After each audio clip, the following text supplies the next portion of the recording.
So we are here for the women's college basketball ranking scoreboard here for January 25th, 2023 whip round for part 5.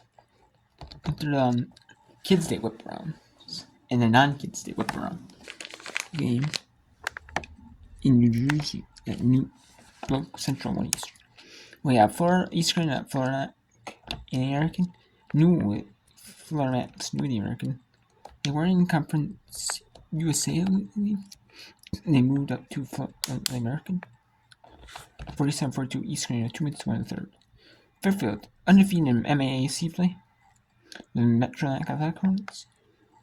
They had Carly Tebow Dodanis, who was an assistant at the University of Minnesota under Lindsay Whalen.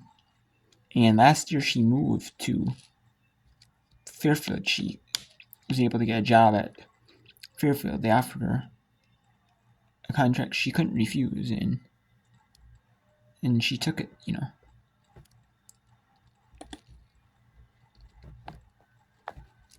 So it's 58-40 Fairfield up on Quinnipiac. Number 19 Virginia Tech up big on Georgia Tech, 15 with 9:19 to go in the second quarter. First half, the 2.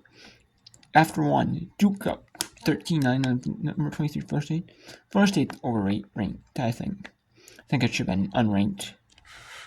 It should have been, but but if they lose this one, they might stay if they're 15-7, maybe. I kind of doubt it though. St. Francis and Stonehill, 17-13 Stonehill and St. Francis BA. 12-8 with 9:10 in the first half. Mercer, 12-8. 27 seconds to go in the first quarter. Western Illinois actually handing it to Southern at 16-15. Eastern Illinois up to 14-12. Tennessee Tech. Bryant up 23-12 on NJIT.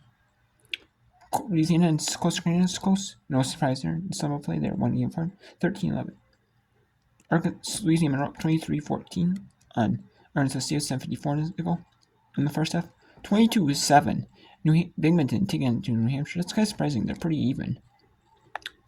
And then in 6 minutes here, Sixers, you have Southeast Missouri State taking on UT Martin, Avalon State and Old Dominion, and Eastern Kentucky and Jacksonville State. Eastern Kentucky is 14-5, 3-2 Eastern. Probably one of the top mid-major top 25. Not 7 Eastern, we have some big games. Number 22 Syracuse, number 15 Notre Dame, number 17 Gonzaga taking on Santa Clara.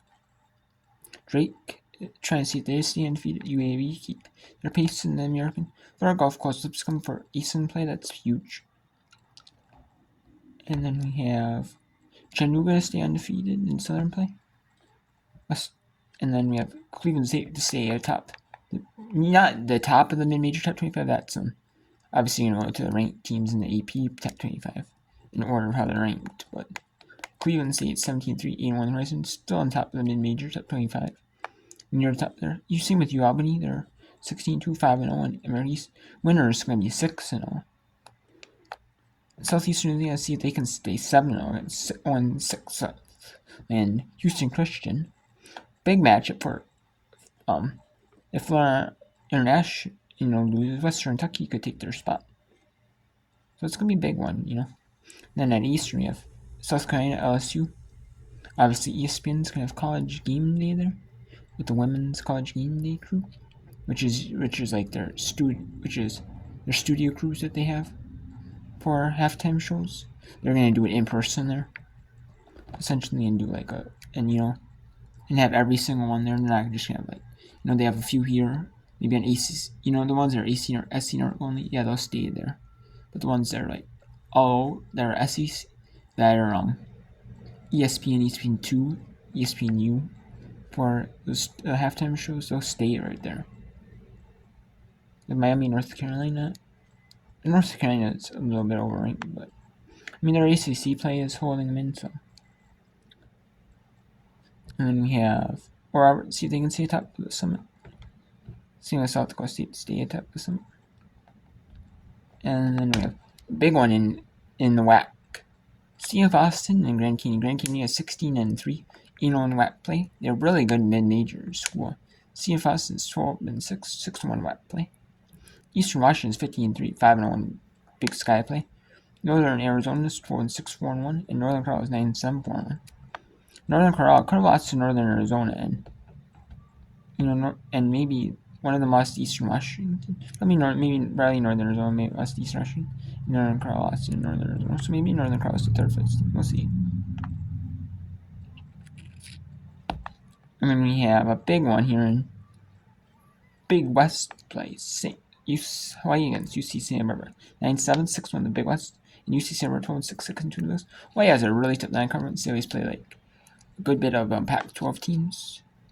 They play like a bunch of Pac-12s, like Washington State, like Oregon State, like teams from California. They always play a bunch of those because obviously they're from, if they have to travel to these team schools, and they don't want to play like non-conference games like way out on the way out east, Yeah, I see their non-conference is a bunch of teams like California and they're in like Idaho and the most, they don't want to travel. I understand why you would to like New York or Florida or somewhere like that, way far out. Which makes sense, That's why they play a bunch of mid-meet, some teams, a bunch of California teams, so that a bunch of really top Pac-12 teams.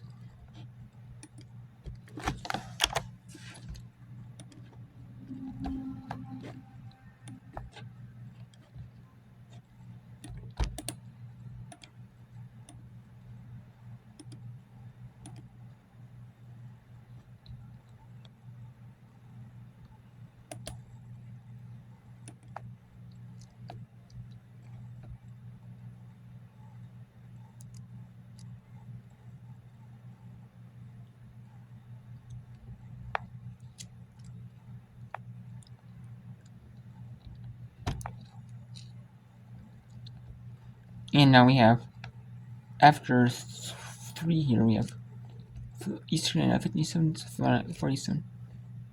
And now let's actually shift to Fairfield and Quinnipiac here. It's 50-43. Fairfield with the lead here.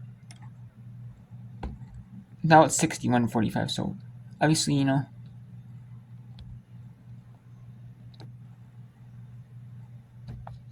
Fairfield has a big advantage and should, they really, Quinnipiac, has an advantage, yes, at home, not having to travel. But they don't really have a huge home court advantage,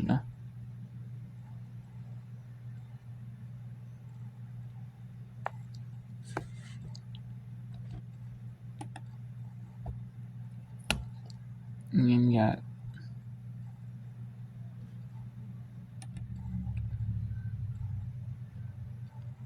so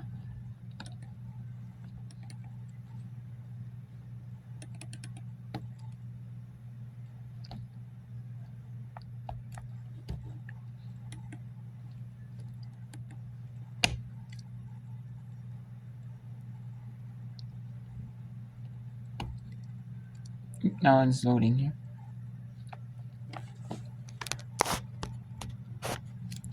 It is 61-45 here with 8 minutes to go, 8 minutes and 6 seconds. No, it's 8 minutes and 5 seconds.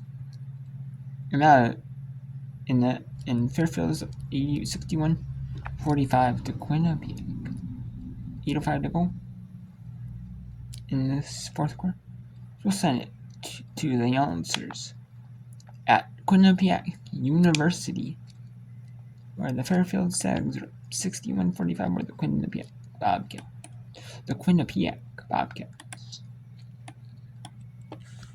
Turn the corner against Nicoletti Leyte. Foul on Fairfield's And that's a defensive foul. Isa Nicoletti Leyte.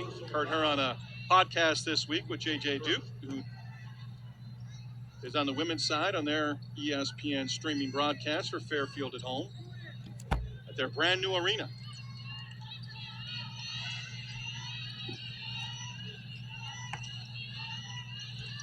Martin on the dribble.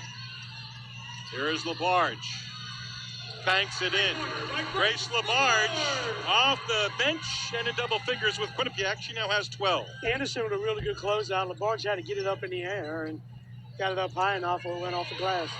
And a lot of times LaBarge it fakes you out because you look at her height and you don't think that she has that three-point range, and she certainly does. Martin, the initial steal. Here's Thompson. No. Bowen coming together with Brown. Brown maintains the footing, races into the front court. Boy, how athletic is Brown? And I go back to her first year, February of 2021. And remember, 2 games in 2 days. And she came off the bench. And I'm not trying to propose hyperbole here, Anderson with a bucket.